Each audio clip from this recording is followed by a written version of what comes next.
Imagine करो अगर आप एयरपोर्ट पर उतरो और वहां से बाहर ही ना जा पाओ। एक दिन नहीं, एक हफ्ता भी नहीं, 18 साल। सुनने में ये एक मूवी जैसा लगता है, लेकिन ये बिल्कुल रियल स्टोरी है।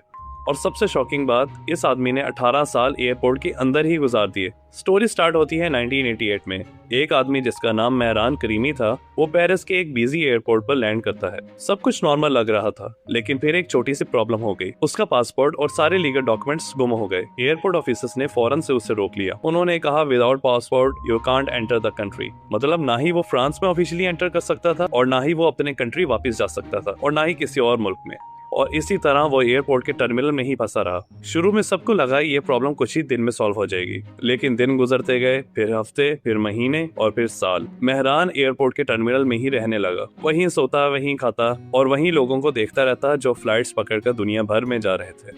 लोग आते, लोग जाते, लेकिन मेहरान वहीं रह जाता। With the passage of time airport के स्टाफ के लिए भी ये सिचुएशन प्रॉब्लम बनने लगी थी। सिक्योरिटी ऑफिसर्स कंफ्यूज थे, क्योंकि एयरपोर्ट कोई रहने की जगह नहीं होती, और अगर मीडिया को ये बात पता चल जाती तो उनकी रेपुटेशन खराब हो सकती थी। इसलिए अथॉरिटीज बार बार ट्राई करती रही कि उसका लीगल केस सॉल्व हो जाए, ताकि वो एयरपोर्ट छोड़कर चला जाए, लेकिन हर बार डॉक्यूमेंट्स की प्रॉब्लम की वजह से वो वहीं फंसा रहा। इस दौरान मेहरान ने एयरपोर्ट को ही अपना घर बना लिया था। उसके पास एक ट्रॉली हुआ करती थी जिसमें उसका सारा सामान होता था। वो रोज सेम बेंच पर सोता था। एयरपोर्ट स्टाफ में से कुछ लोग उसे खाना और न्यूज़पेपर दे देते थे, और with the passage of time वो एयरपोर्ट की एक अजीब सी परमानेंट प्रेजेंस बन गया था। और with the passage of time उसकी ये स्टोरी इतनी फेमस हो गई कि हॉलीवुड ने इस पर एक फिल्म बना दी। 2004 में एक मूवी रिलीज हुई जिसका नाम द टर्मिनल रखा गया। इस फिल्म में फेमस एक्टर टॉम हैंक्स ने एक ऐसे आदमी का रोल प्ले किया जो एयरपोर्ट में फंस जाता है, और ये मूवी एक्चुअली मेहरान के रियल लाइफ स्टोरी से इंस्पायर्ड थी।